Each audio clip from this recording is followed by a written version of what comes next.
আগে আমরা দেখেছি এনআরসি আতঙ্কে আত্মঘাতী হয়েছেন প্রদীপ কর আগরপাড়ায়, আর আবারও সেই আগরপাড়াতেই এসআইআর আতঙ্ক।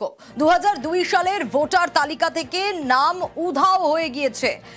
আরো বিস্তারিত এই বিষয়ে জানাতে পারবে সুবীর রয়েছে আমার সঙ্গে। সুবীর, এই আগরপাড়াতেই প্রদীপ করের মৃত্যুর ঘটনায় এনআরসি আতঙ্কে দেখেছে গোটা রাজ্য, আবারও সেই আগরপাড়াতেই এসআইআর আতঙ্ক কেন?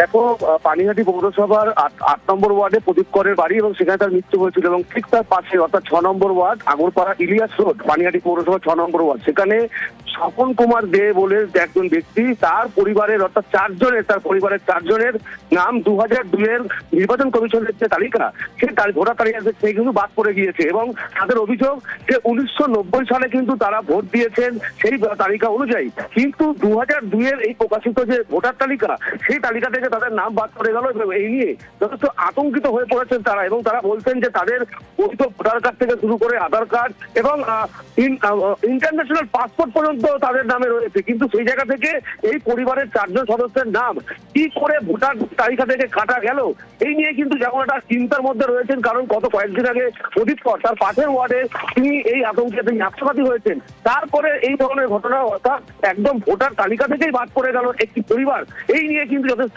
চিন্তিত এবং আতঙ্কের মধ্যে রয়েছেন। এবং তিনি স্থানীয় কাউন্সিলরের যখন দ্বারস্থ হন তখন কাউন্সিলর কিন্তু পরিষ্কারভাবে বলেছেন, নিদান দিয়েছেন, যদি এই ধরনের ঘটনা কোনো অপকর্ম কোনো কর্মীরা করে থাকেন তাদের কিন্তু একদম বেঁধে রাখা হবে এলাকাতে, এমনটাই কিন্তু জানিয়েছেন বিশ্বনাথের স্থানীয় কাউন্সিলর।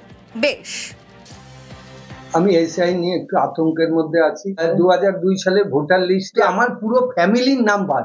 আমি 90 সালে প্রথম ভোট দিয়েছি, লাগাতার ভোট দিয়েছি, 15 বছর এমন হয়নি যে ভোটার লিস্টে নাম নেই, আর আমার সমস্ত ডকুমেন্টস আছে। হ্যাঁ, আতঙ্কিত স্বাভাবিক। আমার কাছে প্রচুর মানুষই আসছে, মানুষ আতঙ্কগ্রস্ত এবং চিন্তাগ্রস্ত যে তারা কি করবে।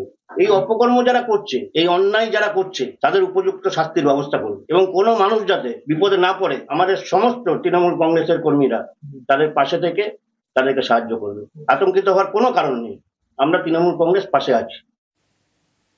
বিএলওদের এসআইআর ট্রেনিং শুরুর দিনই একেবারে তুলকালাম। নজরুল মঞ্চে প্রশিক্ষণ চলার সময় প্রথম দিনেই বিক্ষোভ। কিন্তু কেন এই বিক্ষোভ? বিএলওদের একাংশের দাবি, স্কুল ডিউটির পর এসআইআর এর কাজের নির্দেশ দিয়েছে কমিশন, যা করা অসম্ভব। এরই প্রতিবাদে স্টেজে উঠে তুমুল হট্টগোল।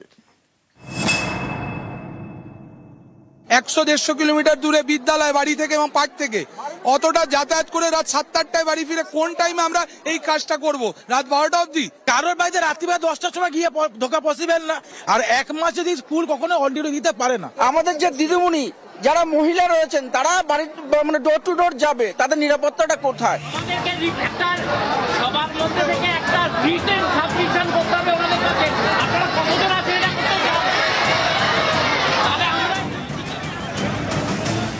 স্পেশাল ইন্টেন্সিভ রিভিশন, ভোটার তালিকায় নিবিড় সংশোধন 28 অক্টোবর থেকে চালু হয়েছে পশ্চিমবঙ্গে। শনিবার থেকে শুরু বুথ লেভেল অফিসারদের ট্রেনিং। এই ট্রেনিং শুরুর দিনই নজরুল মঞ্চে তুলকালাম। পাওয়ার ব্যাপারে কথা বলেছি, ওনারা বলেছেন এখনো পর্যন্ত ওনাদের পক্ষে এটা সরাসরি বলা সম্ভব নয়। বিএলওদের একাংশের দাবি, আগে বলা হয়েছিল তারা শুধু এসআইআর এর কাজ করবেন, কিন্তু এখন কমিশন বলছে স্কুলের ডিউটির পর বাড়ি বাড়ি যেতে হবে। এতেই আপত্তি তোলেন বিএলওরা। তাদের দাবি, স্কুল ডিউটির পর এসআইআর এ কাজ করা সম্ভব নয়। অনেকেই মঞ্চে উঠে বিক্ষোভ দেখান।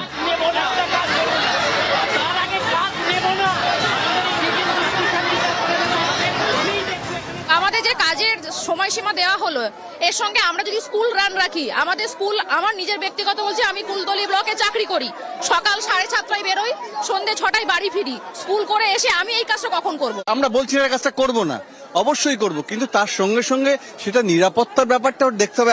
1 নম্বর এটা আমরা যখন এই যুক্তিটা রাখলাম, ওনারা বলছেন যে আপনারা একটা অ্যাপ্লিকেশন করুন, আমরা দেখছি, তবে আমরা কিছু বলতে পারবো না বলে ভেতরে চলে গেলেন। এটা তো কোনো সদুত্তর নয়। তো